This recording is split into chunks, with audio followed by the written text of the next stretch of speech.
Below this video, click on Show More to see links for many of the items used in most of my videos. They are there so you can locate them in case you are interested.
Well, it's pretty dark out yet, but not too bad. It's starting to get light.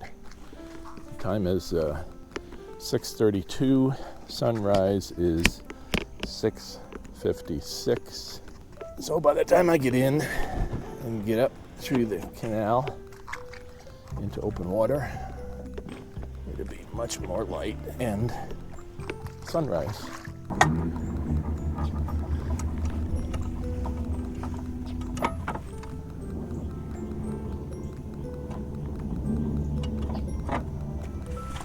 I text somebody to let them know that I'm on the water. Alright. I set a timer for 45 minutes to text my wife again. Every 45 minutes. Just so she knows I'm okay. Alright, let's go. Okay, got my lanyard around my wrist. Choke's on. Fuel's on.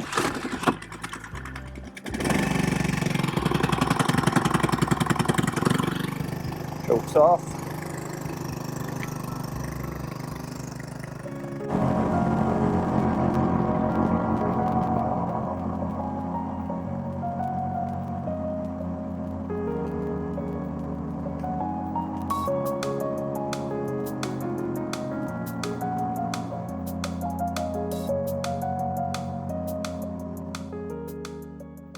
All right, time is now 6:42. Water temperature is 84.0. It's light enough that I can run out here on the edge of the water in open water. And let's get going.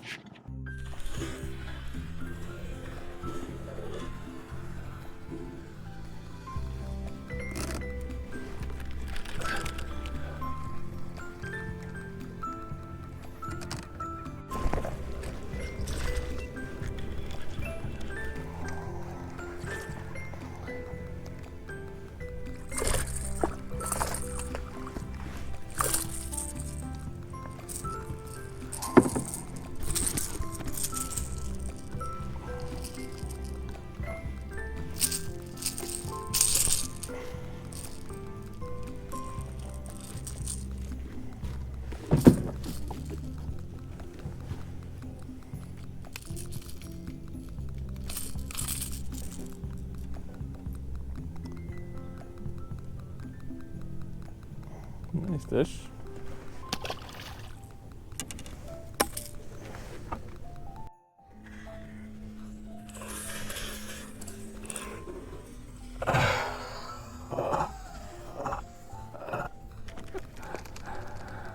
Yeah.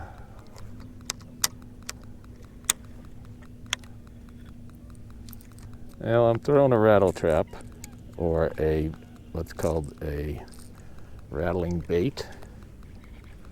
There we go. See that little patch of grass right there?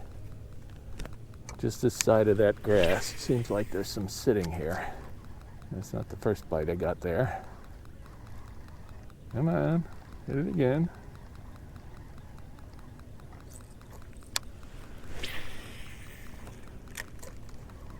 Now I'm in a place that I haven't been in a while. It takes a while to get here, but I wanted to go someplace different. Pretty hot out here lately. Consistently in the 90s for the last couple of months, which isn't a big deal to me. It's more of an issue of the storms. This time of the year, Central Florida, it gets inundated every day with storms. A lot of them heavy thunderstorms. And I'm probably 45 minutes from the boat launch, if not a little bit longer. And I just don't want to get caught out here. But today, 80% chance of storms. However, it's supposed to be sunny in the morning, which it seems to be, although there's a cloud right there that's covering the sun right now. And not supposed to rain until early afternoon. And later in the afternoon, it's supposed to really be storming. So I don't know how long I'll stay out.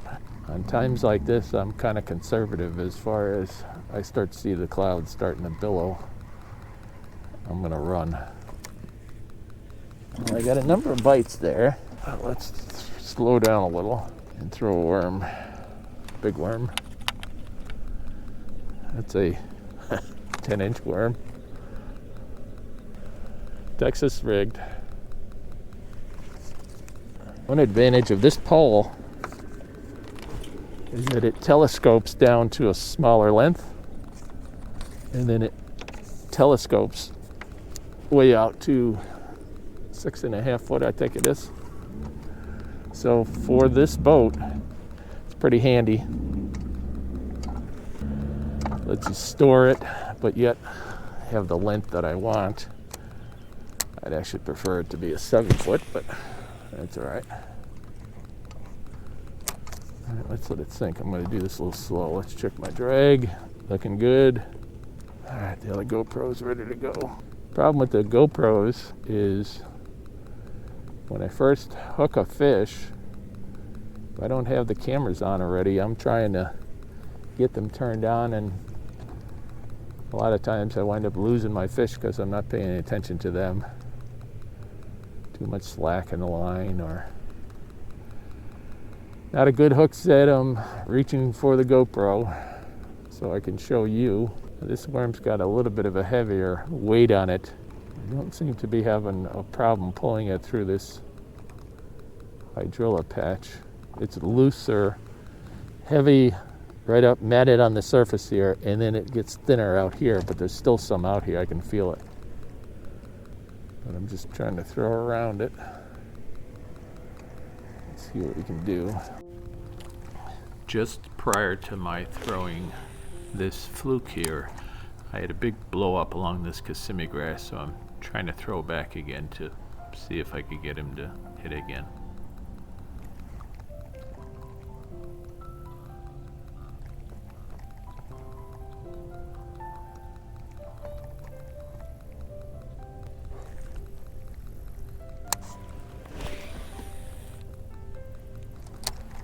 But apparently he isn't interested in trying again. Oh well. I want to show you how I put fuel back into the twin troller. I ran about 45 minutes, 50 minutes actually, to get here. Here's my bottle. Holds about the same amount as the fuel tank. You have to push it down and turn it.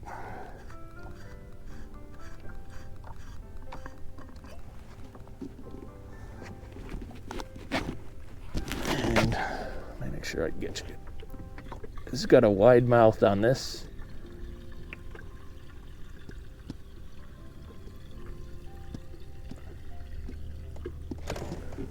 There we go. Now that took most of it, but not all of it.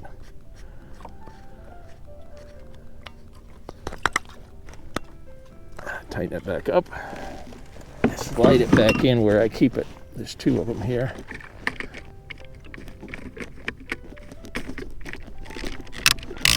And we're good to go. We're fully fueled. Now I'm out in the open water and I'm just kind of moving and then casting in a circle around the boat with a worm, sometimes the rattling baits. I even have a Carolina rig.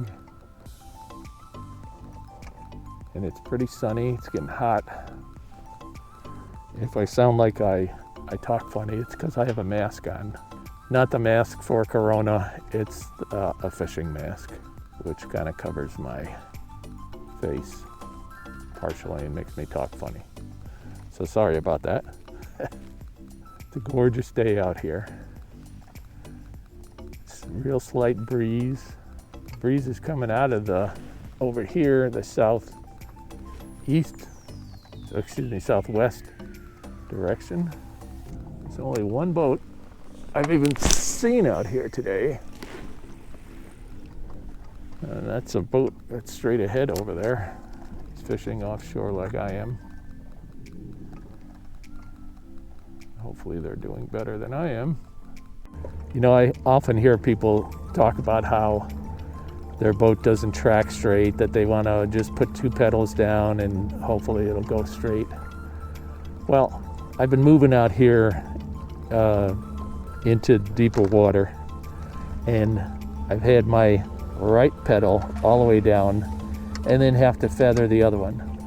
But right now, I have my left pedal on full and I feather the right.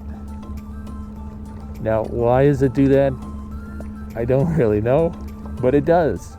And it's just the way how a boat that does not have a keel down the middle tracks.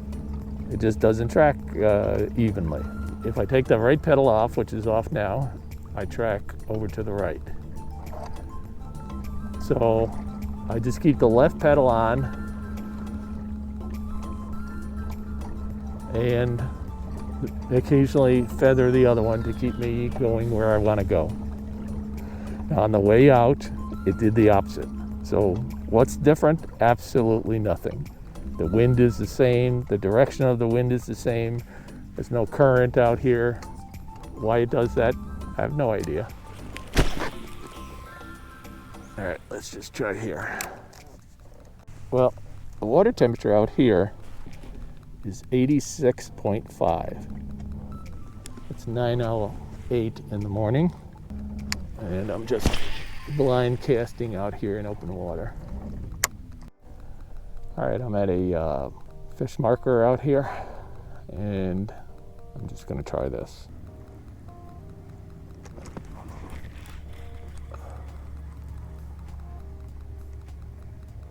In 2017, Fish and Wildlife installed fish attractors all the way around this marker that you see here in a big circle.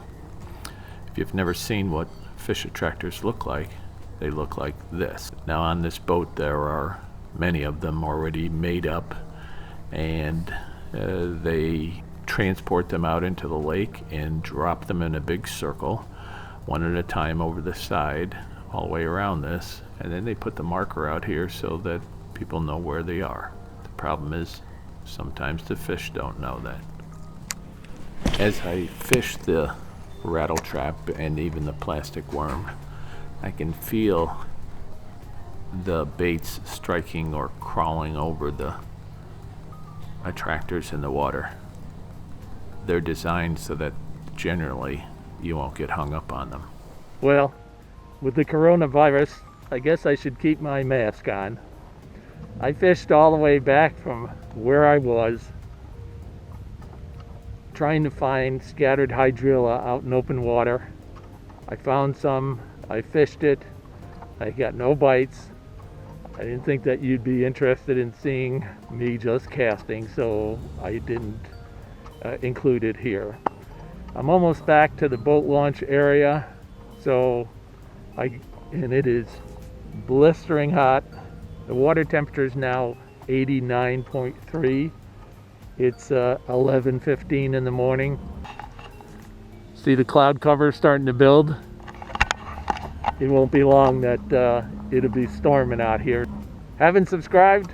Please subscribe, give me a thumbs up, push the bell below, leave comments, you know the drill. Thanks for watching. I hope you enjoyed some of it. In the heat of the summer here, it's difficult to fish, but sometimes you just gotta get out, and that's what I did. Thanks for watching.